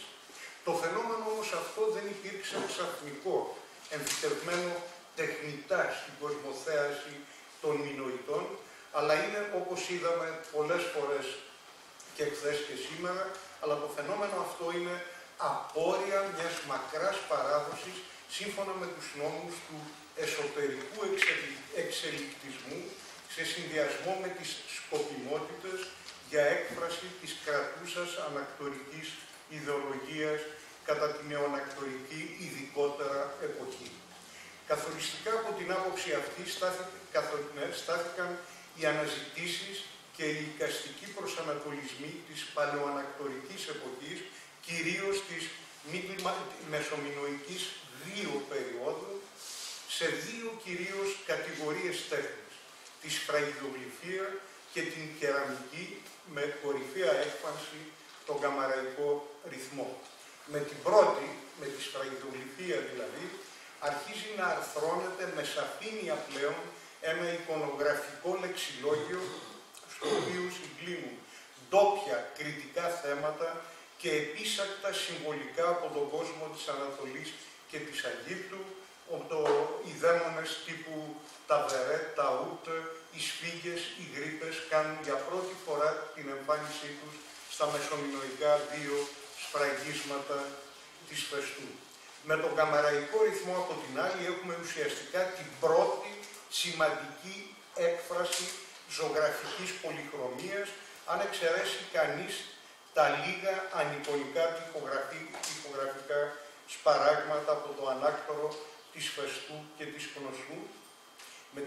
Έχουμε λοιπόν με τον καμαραϊκό ρυθμό την εμπέδωση διακοσμητικών θεμάτων ανάμεσα στα οποία δεσπόζουν τα φυτικά. Με τις δύο αυτές παλαιοανακτορικές τέχνες, σφραγιδογλυφία και καμαραϊκό κυρίως ρυθμό, πλάι στο εικονογραφικό λεξιλόγιο και την εμπέδωση κάποιων βασικών αρχών σύνταξης, εμφανίζονται και τα πρώτα ψελίσματα, τα πρώτα δείγματα αφηγηματικότητας, που θα γνωρίσουν στη νεοανακτορική εποχή μια εκρηκτική χρήση. Να πηδήξουμε μερικές σελίδες. Τι να προβοκάμε. Περνάμε λοιπόν τώρα στη νεοανακτορική εποχή. Όχι ακόμα, θα σου πω ακόμα. Αφού τις έχετε δει, ρε παιδιά, τις ξέρετε τις εικόνες, τα ίδια τα δείχνω. Παρακάτω εικόνες. Οι συγκλήσεις ανάμεσα στους περισσότερους θεματικούς κύκλους σφραγιδογλυφίας και τυπογραφιών είναι γεγονός αδιαμφισβήτητο. Όπως επίσης και η διαπίστωση ότι ο παραστατικός κόσμος της σφραγιδογλυφίας είναι κατά πολύ ευρύτερος, πολύ πιο πλατής από αυτό των τυπογραφημάτων που έφτασαν ως εμάς. Μια τέτοια ποσοτική απόκληση καθορίστηκε από δύο ευνόητους λόγους. Ο ένας είναι η διαφορετική τους διατήρηση, σχετιζόμενη άμεσα με την ίδια τους τη φύση. Ο άλλος λόγος είναι η υψηλή παραγωγή σφραγίδων και σφραγιστικών δακτυλιδιών που πέρα από τη λειτουργική τους αποστολή προσέλαβαν καθ' υπερβολή τις διαστάσεις σειρμού. Σε αντίθεση με τη μεγάλη αποσπασματικότητα των τοιχογραφιών, με εξαίρεση το Ακρωτήρι, που συχνά βρίσκονται ως δυσγέκτα μέμπρα και μάλιστα μακριά από το χώρο που κοσμούσαν, σε αντίθεση λοιπόν με τις τοιχογραφίες, οι σφραγιστικές παραστάσεις, παρά τη σύνταξή τους σύμφωνα με την αρχή του Πάρς Πρωτότο, μας δίνουν τη μοναδική δυνατότητα να εισπράξουμε ολοκληρωμένες εικόνες όπως αυτές βγήκαν από το χέρι του σφραγιδογλύφου. Η γενίκευση της χρήσης σφραγίδων, ιδίως σε περιβάλλον ανακτορικό και πάντως στους κόλπους της ελίτ, είχε σαν αποτέλεσμα τη μαζική παραγωγή τους. Συχνά μάλιστα το ίδιο πρόσωπο είχε στην κατοχή του περισσότερα σφραγιστικά documents, να πω και καμιά αγγλική λέξη, τεχνική, για σφραγιστική χρήση, όσο και για δήλωση αξιώματος και κοινωνικού κύρου. Σας θυμίζω ότι μόνο στο θολωτό τάφο του βαθιού ο επιφανής νεκρός ήταν πτερισμένος με παραπάνω από 40 σφραγίδες. Στο θολωτό α των Αργανών, που έχουμε βεβαιωμένη μια γυναικεία ταφή, βρέθηκαν 5 χρυσά σφραγιστικά δαχτυλίδια, όλα με ιερά θέματα. Μια τέτοια πληθωρική παραγωγή σφραγίδων και σφραγιστικών δαχτυλιδιών είχε ως φυσικό επακόλουθο τη σκόπιμη ποικιλότητα των εικόνων, έτσι ώστε να διασφαλιστεί ο χαρακτήρας του σφραγιστικού θέματος ως ισοδύναμου προσωπικής ταυτότητας του κατόχου. Ωστόσο, η θεματική αυτή ποικιλότητα υπάγεται στην αρχή του thème et variation. Themes and variation, για να έρθω και στον κύριο Κυριακίδη, των εικονογραφικών κύκλων. Γι' αυτό λοιπόν οι περισσότερες φραγιστικές παραστάσεις μπορούν να αναχθούν σε συγκεκριμένους θεματικούς κύκλους που ο καθένας έχει να επιδείξει περισσότερες παραλλαγές. Αν καθίσει κανείς και βάλει κάτω τις φραγιστικές εικόνες, ό,τι έχουμε τώρα, θα διαπιστώσει ότι δεν έχουμε παραπάνω από 6-7 θεματικούς κύκλους. Μετά παίζουμε το παιχνίδι του thème et variation. Με αυτά στο νου ερχόμαστε τώρα στο κέριο ερώτημα κατά πόσον αλήθεια και σε τι βαθμό μπορούν οι σφραγιστικές παραστάσεις να χρησιμεύσουν ως αφετηρία για τη διεύρυνση της θέασής μας στον κόσμο των τοιχογραφιών. How and if the these representations and the geometric representation comes to help us to enlarge our view to the lost world or to the fragmentary world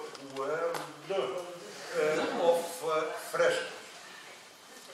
Και τούτο ισχύει πολύ περισσότερο, καθώς η σφραγιδογλυφία διασώζει θέματα, κυρίως θρησκευτικά, τελετουργικά ή συμβολικά, που παραμένουν αμάρτυρα στις υπάρχουσες τοιχογραφίες ή δυσδιάγνωστα στην οντότητά τους λόγω μεγάλης αποσπασματικότητας. Πριν προχωρήσω ενδεικτικά σε συγκεκριμένες χαρακτηριστικές περιπτώσεις, όπως αυτές που βλέπετε, είναι ανάγκη να εκθέσω σύντομα κάποιες γενικές σκέψεις για τη ροή των επιδράσεων for the influences from frescoes to miniature art. Ναι. Και βέβαια θα πω 2 λόγια για το κοινωνικο-ιστορικό πλαίσιο μέσα στο οποίο αυτές οι επιδράσεις πραγματώθηκαν. Όπως εξέθεσα σε ένα παλιό μου άρθρο, συντασσόμενες με τις απόψεις και άλλων συναδέλφων, η Κνωσός από την αρχή της νεοανακτορικής εποχής φαίνεται ότι διαδραματίζει κυρίαρχο ρόλο στην πολιτική γεωγραφία της Κρήτης. Η σαφής αυτή πρωτοκαθεδρία φαίνεται να υποδηλώνει μια αλλαγή ή τροποποίηση του ιστορικού σκηνικού. Στη συμβολική έκφραση της νέας τάξης πραγμάτων, η τέχνη σε όλες τις πτυχές της αποτέλεσε, όπως ήταν φυσικό, ένα βασικό όσο και αναγκαίο διάβλο για προβολή, αυτοπροβολή και προπαγανδισμό της κυρίαρχης εξουσιαστικής ιδεολογίας, η οποία δίνει πρώτιστα έμφαση, όπως φαίνεται μέσα από την τέχνη αλλά και την αρχιτεκτονική, ειδικά στην Κνωσό, δίνει έμφαση στο στοιχείο της τελετουργικότητας. Είναι διάχυτο το πνεύμα της ritualization, ειδικά από αυτή την εποχή. Δεν χωρά αμφιβολία ότι η θρησκεία, σύμφωνα και με τις πρακτικές των άλλων σύγχρονων αυλικών πολιτισμών Ανατολής και Αιγύπτου, η θρησκεία αποδείχθηκε ως το αποτελεσματικότερο όχημα για την επίτευξη κοινωνικής συνοχής και συνεκδοτικά για την άσκηση εξουσίας. Από την άποψη αυτή, το ανάκτορο της γνωσού υπήρξε, πιστεύω, σε πραγματικό όσο και συμβολικό επίπεδο το λίκνο, πώς το λέμε στα αγγλικά, είστε καλύτεροι μαθητές. Υπήρξε το λίκνο της πολύφτυχης ιερής κυρίως εικονογραφίας, όπως αυτή αρθρώθηκε στους νεοανακτορικούς χρόνους, και σε αυτό συμφωνώ απόλυτα με αυτά που είπε ο Λευτέρης και με αυτά που πιστεύει και η αγαπητή Νανό, με την οποία όμως διαφωνούμε σε άλλα θέματα και καλά κάνουμε. Η Γνωσός πράγματι ως ρυθμίστρια των θρησκευτικών πραγμάτων της εποχής διαχειρίστηκε σχεδόν προνομιακά την ιερή εικόνα για προπολή και προπαγανδισμό του ρόλου της στο νησί. Δεν είναι καθόλου τυχαίο ότι οι ανάγλυφες τοιχογραφίες σε συνδυασμό με μεγαλογραφικές και μικρογραφικές κοσμούσαν πληθωρικά από την μεσομινοϊκή 3α, κυρίως β, τους τύπους του ανακτόρου, εικονογραφώντας την επίσημη ανακτορική ιδεολογία, και εδώ θα συμφωνήσω με το φίλο μου, το Φρίτς Πλακόλμα. Αξίζει να υπογραμμιστεί ότι σε όσους τόπους διαδόθηκε η τοιχογραφική τέχνη εντός και εκτός Κρήτης αυτή την εποχή, κατά το σχήμα του Versailles Effect, και χάρη στη δράση περιοδευόντων ζωγράφων, οι δεσμοί των τόπων αυτών είναι τις περισσότερες φορές, δεν μπορούμε να πούμε πάντα, φαίνεται να είναι άμεσα. Στα ιστορικο-αρχαιολογικά αυτά δεδομένα, αναφορικά με το ζήτημα της ροής των επιδράσεων, έρχεται να προσθεθεί η βασική αρχή που έχει διαχρονική όσο και διατοπική ισχύ. Ότι δηλαδή η μεγάλη επίσημη τέχνη παρέχει κατά κανόνα θεματικά πρότυπα στη μικροτεχνία. Και τούτο αληθεύει πολύ περισσότερο ο Σάκης στα πολύτιμα προσωπικά μικροτεχνήματα, όπως σφραγίδες και σφραγιστικά δακτυλίδια, προορίζονταν για τα μέλη της κοινωνικής ελίτ που εν ονόματι της επίδειξης κύρους ή τη δήλωση αξιώματος επιμελούνταν, όπως ήταν φυσικό, να συμπλέουν με ανακτορικές εικόνες εγνωσμένου κύρους και εμβέλεια και βέβαια δοκιμασμένης συμβολιστικής. Η θεματική γκάμα ειδικότερα της φραγιδογλυφίας, η σύνταξη των παραστάσεών της αναγκαστικά σύμφωνα με την αρχή του Πάρς Πρωτότο, ιδίως όταν τα εικονιζόμενα στιγμιότυπα είναι σαφώς αποκομμένα από ευρύτερες αφηγηματικές συνθέσεις, μας οδηγούν, πιστεύω, στους τοιχογραφικά πλούσια ιστορημένους τύπους του ανακτόρου της γνωσού και κατ' επέκταση σε επίλεκτα εκεί σπίτια, σε κάποιες επαύλεις, αλλά με την ιστερομινοϊκή εξακτίνωση της τοιχογραφικής τέχνης, μας πάνε και στο Ακρωτήρι, την Αγία Ειρήνη, τη Φυλακοπή και κάποιες άλλες θέσεις.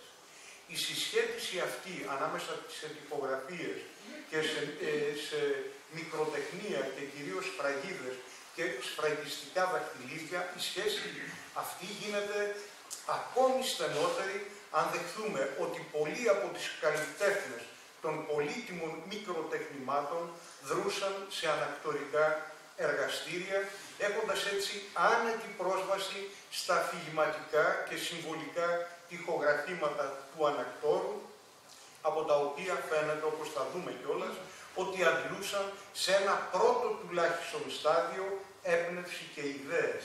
Έμπνευση και ιδέες, όχι δουλικές απομιμήσεις.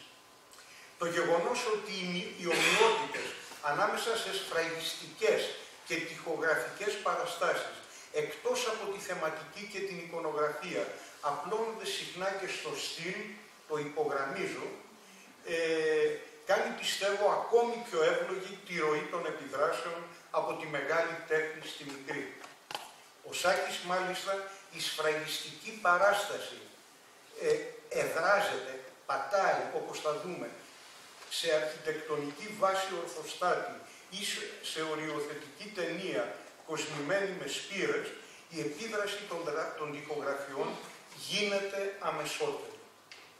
Ανάλογη επίδραση διαπιστώνει κανείς, να έχουμε την πρώτη επιτέλους, ανάλογη επίδραση, όχι, προηγούμε. Ναι, ανάλογη επίδραση διαπιστώνει κανείς και σε αφηγηματικές παραστάσεις, σε λίθινα αγγεία, ελεφαντουργήματα και μεταλλικά αγγεία της εποχής, που πολλά από αυτά θα βγήκαν από ανακτορικά εργαστήρια όπως αυτά της Κνωσού. Περίτεχνα έργα, όπως για παράδειγμα το λίθινο ρητό της Ζάκου με την παράσταση ιερού κορυφής και αγρίμια σε βραχώδες κροκόσπαρτο τοπίο. Η πομπική λατρευτική σκηνή σε λίθινο πάλι αγίο από την περιοχή της Κνωσού. Η σκηνή κυνηγιού τάβρου στην ελεφάντινη πηξίδα από τον Κατσαμπά. Εδώ βλέπετε το ανάπτυγμά της.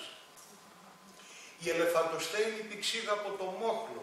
Το καινούριο αυτό έβριμα, μην παραξηγηθούν οι φίλοι Αμερικάνοι, το έχω πάρει από την πρόσκληση της διάλεξης, just για να σας το δείξω, με την καθισμένη θεά ή τη μορφή σε βαθμιδωτό βωμό κάτω από ιερό δέντρο και την επιφάνεια μιας άλλης μικρής γυναικείας μορφής, αλλά ακόμη και οι φρίζες, θα έλεγα, οι μικρές ζωφόροι της σύλληψης τάβρου στα χρυσά κύπελα του βαθιού αφήνουν να διαβλέψουμε, πώς οι Γάλλοι θα λέγανε, d'entrevoir. Αγγλικά δεν ξέρω τα παιδιά, όλοι να διαβλέψουμε πίσω, έστω υποθετικά, ανάλογες τοιχογραφικές συνθέσεις. Το επόμενο, το πρότυπο για τη σύνθεση της πομπής των θεριστών υπέθεσε, πιστεύω, εύλογα ο Φριτς Μπλακ-Όλμερ,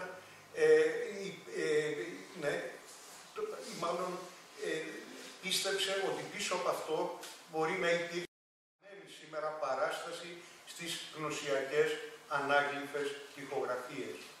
Αν θα αναζητούσαμε τοιχογραφικά πρότυπα για αφηγηματικές σκηνές της νέο-ανακτορικής σφραγιδογλυφίας, θρησκευτικού τελετουργικού κυρίως χαρακτήρα, όπως αυτές τις γνωρίζουμε από τα χρυσά σφραγιστικά δακτυλίδια και τα σφραγίσματά τους, πολλά από τα σφραγίσματα της Ζάκου, της Αγίας Τριάδας και αυτά έχουν γίνει με χρυσά σφραγιστικά δακτυλίδια. Πολλά από αυτά λοιπόν τα θέματα θα τα αναζητούσαμε πρώτιστα στην κατηγορία των μικρογραφικών τοιχογραφιών. Αυτές οι μικρογραφικές τοιχογραφίες ήταν που έδιναν στους ζωγράφους τη δυνατότητα για μια καταβούληση, ανάπτυξη of narrativity, αφηγηματικότητας, την απεικόνιση πολυάριθμων μορφών σε λογής δραστηριότητα και δρόμενα, με την αλλαγή του αφηγηματικού σκηνικού χώρου και διακυμάνσεις στην έννοια του αφηγηματικού χρόνου.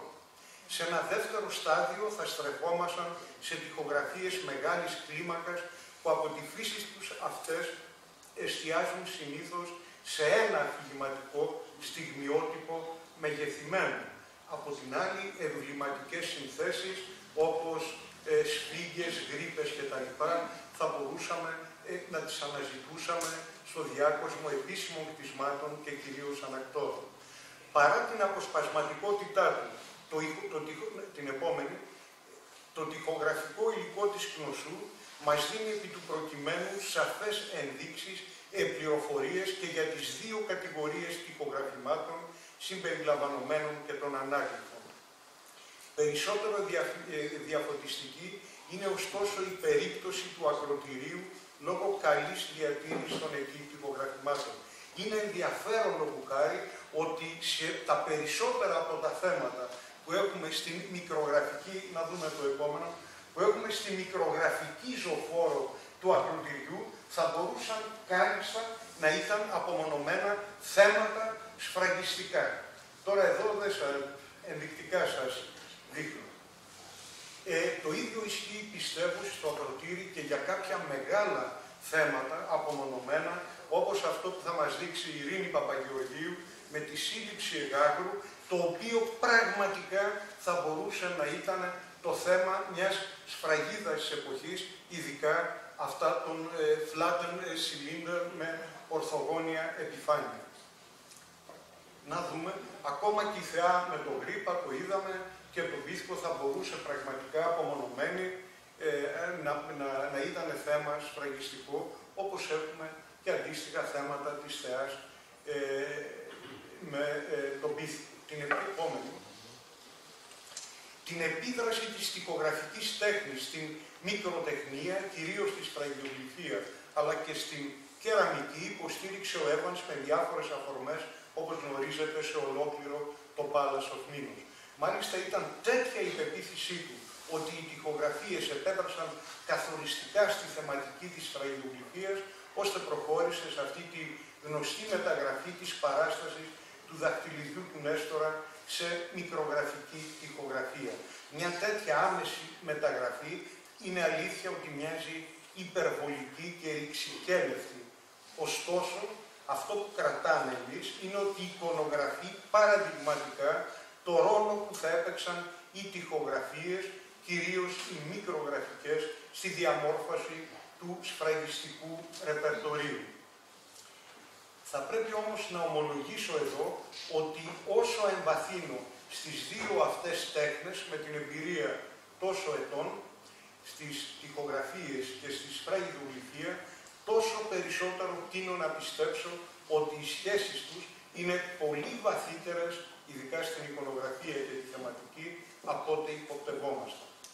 Ακολουθώντας το σκεπτικό του Evans, θα μπορούσε κανείς να κερδίσει υποθετικά, να δούμε το επόμενο, μια σειρά χαμένων μικρογραφικών συνθέσεων, από τις οποίες δεν διαθέτουμε σήμερα παρά τις διαθλασμένες εικόνες τους στην σφραγιδογλυφία. Η αφηγηματική θρησκευτική σκηνή στο δαχτυλίδι του Μίνωα, για τη γνησιότητα του οποίου πιστεύω πλέον για πολλούς λόγους, η θρησκευτική αυτή σκηνή, για παράδειγμα, καθώς και σε άλλες λατρευτικές σκηνές σε δαχτυλίδια και σφραγίσματα, τόσο στη θεματική όσο και στη σύνταξή τους ανταποκρίνονται απόλυτα στο πνεύμα των μικρογραφικών κυρίως τοιχογραφιών.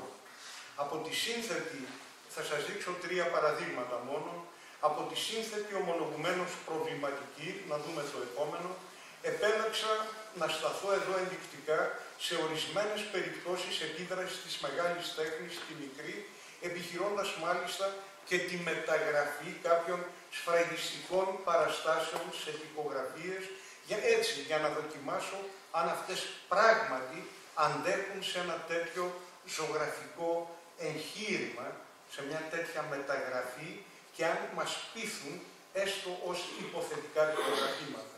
Ξεκινώ με το θέμα των ταυροκαθαψίων. Γιατί μας μεταφέρει κατευθείαν στο ίδιο το ανάκτορο της γνωσού, μιλήσαμε στην αρχή για το ρόλο του, και παράλληλα στον πυρήνα της προβληματικής μας σχετικά με τη ροή των επιδράσεων από τις τοιχογραφίες στη σφραγιδογλυφία.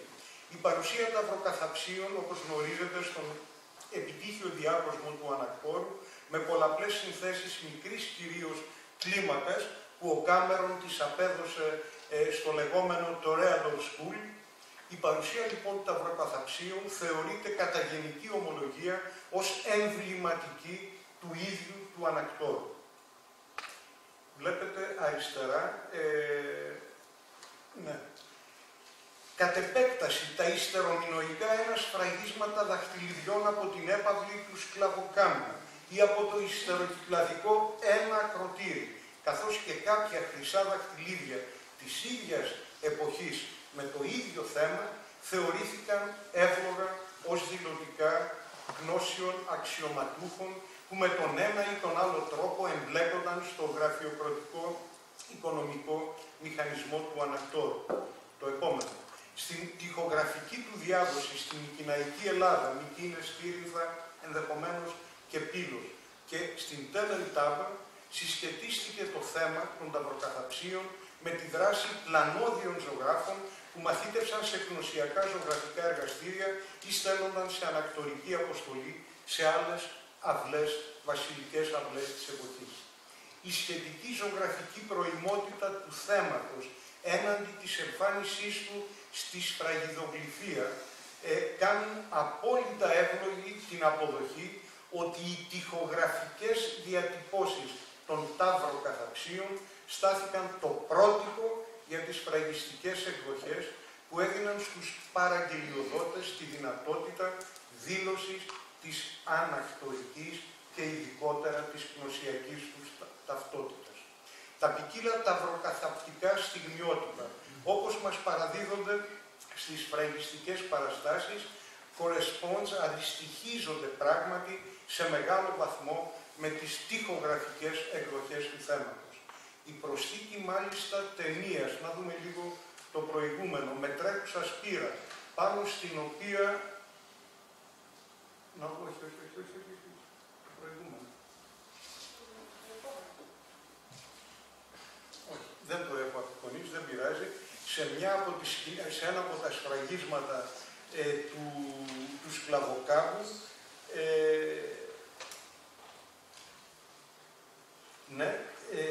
κάνουν ακόμα πιο έντονη μια άμεση συσχέτιση ή κάνει ακόμα πιο έντονη μια τοιχογραφική αναγωγή. Η χτυπητή όμως, αυτό θέλω να το προσέξετε, η χτυπητή όμως αντιστοίχηση δεν σημαίνει αυτόματα ότι συλλήβδην όλες τις φραγιστικές εικόνες είχαν για πρότυπά τους τις γνωσιακές τοιχογραφικές συνθέσεις. Και αυτό ισχύει γενικότερα για τη θεματική των σφραγίδων. Μετά τις πρώτες εμπνεύσεις ή μεταγραφές του θέματος από το mural painting στα σφραγιστικά πεδία, οι σφραγιδογλύφοι της πρώτης και κυρίως της δεύτερης γενιάς είναι φυσικό να αυτονομήθηκαν εκτελώντας το εξής καταβούληση παραλλαγές του θέματος, δουλεύοντας πια στους κόλπους της δικής τους τέχνης. Το επόμενο. Η πομπή στις ποικίλες νοηματοδοτήσεις της ως τελετουργία εν κινήσει, ενταγμένη στο επίσημο εορτολόγιο, οπτικοποιούσε πρακτικές και ιδεολογία της άρχουσας τάξης, γι' αυτό και προσφερόταν ιδεοδός για τον επιτύχιο διάκοσμο επίλεκτων κτισμάτων, επιτείνοντας τη θρησκευτικοπολιτική τους σημασία. Τοιχογραφικές συνθέσεις μεγάλης κλίμακας κοσμούσαν το ανάκτορο της γνωσού στις διάφορες φάσεις του, ενώ η αντίστοιχη πομπή στο κεντρικό κλιμακοστάσιο της ξεστής 4 του Ακροτηρίου αποτελεί την προημότερη εκδοχή του θέματος εκτός Κρήτης, ενώ πριν αυτό διαδοθεί πλατιά στα μικηναϊκά ανακτορικά κέντρα το 14ο και 13ο αιώνα. Πλάι όμως της μεγάλης κλίμακας εκτελέσεις των πομπών, πολυάριθμες πομπές ζωγραφήθηκαν σε ζωφόρους μικρογραφικές ή μικρής κλίμακας. Για την απρόσκοπτη αφηγηματική ανέλυξη του θέματος της πομπής, οι τοιχογραφίες αποτελούσαν εξ ορισμού το πλέον πρόσφορο εικαστικό πεδίο. Ωστόσο, οι σφραγίδες, το επόμενο, και κυρίως τα σφραγιστικά δακτυλίδια της εποχής, μας διέσωσαν πολυάριθμες πομπικές παραστάσεις, συνταγμένες όμως αναγκαστικά, σύμφωνα με την αρχή του Πας Πρωτότων. Η περιορισμένη σφραγιστική επιφάνεια δεν επέτρεπε την απεικόνιση περισσότερων πομπευτών παρά σε σπάνιες μόνο περιπτώσεις, όπως λόγου χάρη στο δαχτυλίδι της Θήριδας που θα δούμε και παρακάτω. Τις περισσότερες φορές η πομπή συρρυκνώνεται σε δύο ή ακόμη και μία μορφή, όπως ο σφραγιδόλιθος από τη βάθια Παιδιάδος, δεν σφαίνεται, αλλά είμαι εντελώς σίγουρος ότι είναι ένα απόσπασμα πομπικό, είναι μια μόνη της μορφή, ένας ο αξιωματούχος με το insigne dignitatis και στρέφεται πίσω μιλώντας ή απευθυνόμενος σε μορφές που θα τον ακολουθούσαν. Αυτό είναι ένα απόσπασμα σίγουρα από μια ευρύτερη σύνθεση, το οποίο προσαρμοσμένο σε ένα αμυγδαλόσχημο σφραγιδόλιθο, μικρή επιφάνεια, δεν ήταν δυνατόν να απεικονιστούν άλλες μορφές. Το γεγονός όμως ότι η μορφή στρέφει πίσω το κεφάλι, απλώνοντας το χέρι, ένα μοτίβο που το έχουμε σε πομπές και στο ρητό των θεριστών και στο τέτοιο, πώς το λένε, στη τοιχογραφία του στόλου, στο The Meeting, στην κορυφή του ιερού, του βουνού, όπου ένας από τους πρώτους, που είναι ντυμένος πάλι με μια τέτοια, ένα μακρύ ποδήρι χιτώνα, στρέφει το κεφάλι του και μαζί το χέρι. Ναι. Λοιπόν, τις περισσότερες, όπως σας είπα, οι φορές η πομπή συρρυκνώνεται σε δύο ή ακόμη σε μία μορφή που αναλαμβάνουν να ανακαλέσουν εύστοχα στα μάτια του αποδέκτη τους ένα ολόκληρο πομπικό δρόμενο. Δεν χωρά αμφιβολία ότι η εικονιστική αυτή αποσπασματικότητα προϋποθέτει την ύπαρξη ευρύτερων πομπικών συνθέσεων από τις οποίες θα άγγιξαν ευκαιριακά κάποιοι σφραγιδογλύφοι. Είναι ιδιαίτερα ενδιαφέρον, εδώ κάτω αριστερά βλέπετε την παράσταση, ότι συνδυάζοντας διάφορα μεμονωμένα σφραγιστικά στιγμιότυπα, όπως τα βλέπετε επάνω, μπορεί κανείς να ανασυνθέσει ευρύτερα πομπικά αφηγήματα, όπως έδειξε προσφυώς ο Σακελαράκης με το θέμα της φερούσης ζώων γυναικών. Ανάλογες ανασυνθέσεις, το επόμενο, σημαντικών τελετουργικών δρόμενων στα διάφορα στάδια τους, μπορούν πιστεύω να κερδιθούν με τον συνδυασμό ιστερομινοϊκών ένας σφραγιστικών παραστάσεων, όπως εδώ, που εστιάζουν στην πομπική μεταφορά και ανάθεση της ιερής αισθήτας, μια σημαίνουσα προφανώς θρησκευτική πράξη του μινοϊκού εορτολογίου. Τα ολοκληρωμένα πρότυπα για τις αποσπασματικές εικόνες τους ήταν φυσικό να τα αναζητήσουν οι σφραγιδογλύφοι σε τυπογραφικές συνθέσεις. Κάποιες τουλάχιστον από τις αποσπασματικές συνθέσεις σε ιστερομινοϊκά ένα κυρίως φραγίσματα Αγίας Τριάδας και Ζάκου, που έγιναν ως επιτοπλίστων, το τονίζω, με χρυσά σφραγιστικά δαχτυλίδια, γνώσεων πιθανότατα αξιωματούχων, είπε και ο φίλος ο Λευτέρης, είναι πολύ πιθανόν να βασίστηκαν, όπως στην περίπτωση των ταύροκαθαψίων, στον επιτύχιο διάκοσμο του ανακτόρου της Κνωσού και κυρίως σε ευρείας αφηγηματικότητες μικρογραφικές συνθέσεις.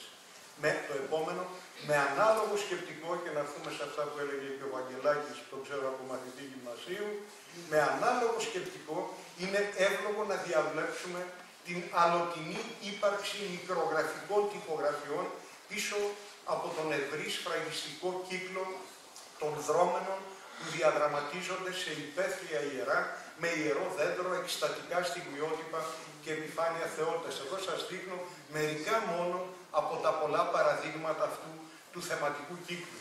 Η δημοτικότητα που γνώρισε το θέμα σε διάφορες παραλλαγές στα χρυσά κυρίως σφραγιστικά δαχτυλίδια του 15ου αιώνα και ακόμα οι πολύπτυχοι συμβολισμοί του θέματος υποδηλώνουν ασφαλώς ένα κορυφαίο τελετουργικό της επίσημης ανακτορικής θρησκείας. Κάποια στοιχεία του εικονογραφικού αυτού κύκλου μας είναι γνωστά και αποσπασματικά τοιχογραφήματα. Ο πέλαγης με παπύρους που θα δούμε, οι οκτώσχημες ασπίδες, το δέντρο σε βωμό από το Ακρωτήρι. Για τη σχέση, το επόμενο, των σφραγιστικών δρόμενων με τοιχογραφίες, αξίζει να σημειωθεί ότι ο Μιλιτέλο τι έκανε ο Γονιός. Στην πρόταση αναπαράσταση της τοιχογραφίας στο δωμάτιο τελειώνω 14, έκανε την ανασύνθεση παίρνοντας το βέτυλο από τα δαχτυλίδια και έτσι έκανε την αναπαράσταση της τοιχογραφίας. Δεν σας διαβάζω, μόνο σας δείχνω τρεις εικόνες, just to, για να δείτε this transmission of Ziegelglyphic subject into the transformation paintings. Να δούμε την επόμενη. Αυτό θα σας φανεί με τον Νίκο του Σεβετζόγλου. Is a first attempt to transfer the Vafioring representation into fresco. Yes, of course, we have to correct colors, and especially the pithos, and so on. For example, this papyrus, the combination of papyrus and not sacral note with double H is exactly the same as Tula Marquette που θα μας δείξει, found in Triada. The next one, and and the former, and okay, αυτό. And here is a very important element. You see here, this is a hidden sword behind the shield, and here is the tassel of at the end. Is a motive well known in other media, the combination of Ιερίες Θήτα και Ξύφου. And yes, of course, this is the best example. This is quite sure, I am quite sure that behind the Thýrins ring we had once a lost today fresco. Να δούμε το επόμενο. Of course, the Thýrins ring is of the 15th century, and here you see other examples with a combination with semi-rosettes and triglyphs. And of course, the parallels in the painting, in the Mycenaean painting, we have 2 or 3 examples, but all are from the 13th century. And if we had a fresco behind these fragmentary frescoes, that is an old tradition till to 13th century, and the last, and here is a good example for, this is the well-known flattened cylinder from Archanes in the Asmonean Museum, and the combination, the rock landscape and the scenery, and this action and this narration, this intense narrativity is not characteristic for the glyptic. And I think that behind this representation we have to imagine a fresco composition and the finish and finish. What is very, very important, the subject of the wild goat on the top of a rock and attacked by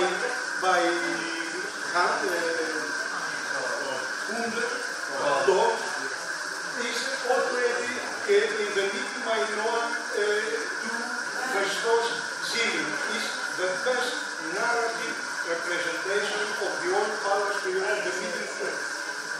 But when the subject reappears,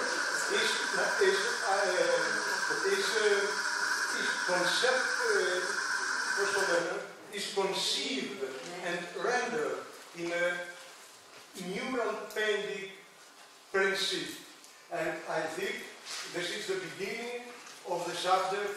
This is the most extended version, but behind this version and between this and this we have the subject with an appliqué, a white gold in a rocky landscape. Ευχαριστώ, θα σας πω κι άλλα.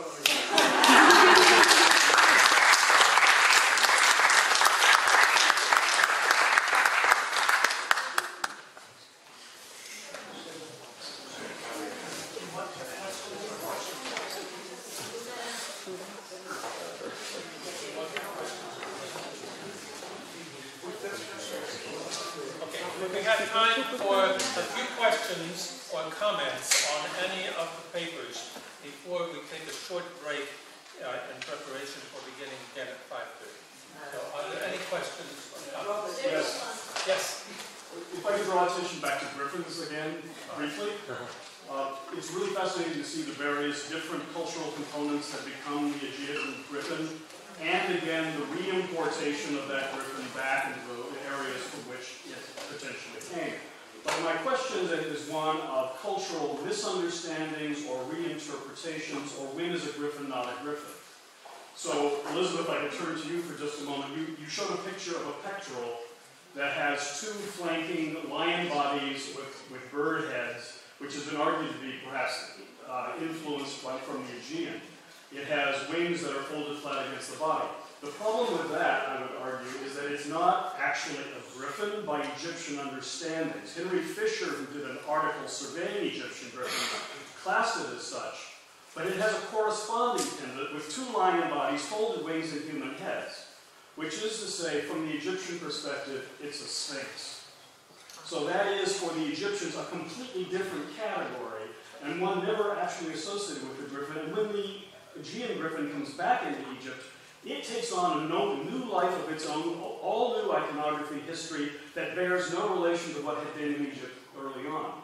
Which then raises for me a question for Robert, in that if we have these images from Mesopotamia and paintings at Mari, which have multiple mythological creatures, is there an identifiable personality or characteristic about the quote-unquote griffin? Or are we, in a way, superimposing our own understanding of it as being a griffin? And more to the point, if a citizen from Mari were to see an Aegean griffin later, would they even recognize it as being something out of their own iconography? An Egyptian would not. So I really wonder to what extent you have complete change in cultural understanding when these images cross back. My question. Yeah.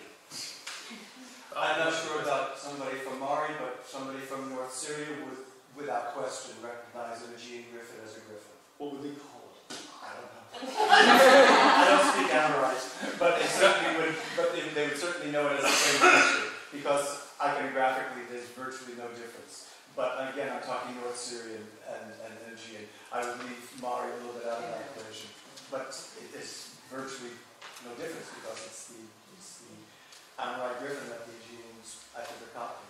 I think Actually, Robert, I'm so glad you brought this up because I was also struck by your two talks, both of which I enjoyed very much.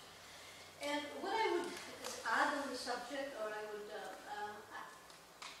veer the discussion to, is that we have to be very careful about synchronizing periods. And I think Robert did this extremely well. That is, when we look at a particular period, we have to see what is happening in Egypt, what's happening in North Syria, what's happening possibly in the Hittite region in Anatolia. And this is what I would call the application of a kini, a koini or kini. But the kini can only work if you look at very contemporary cultures. And so I want to commend Robert for bringing out the fact that we have correspondence, we have textual evidence, but there are nuance, keftu or kaftor, references to that in the period of millennium, which corresponds with the early palaces, the first palaces in Crete. And so this gives us a possibility of looking at the contexts across the board at a specific historical moment. And so the griffin, it's not that one influences the other, but a kind of koine is formed through the royal contacts. But we have to slice them, so to say. And yeah, thank you very much. Yes.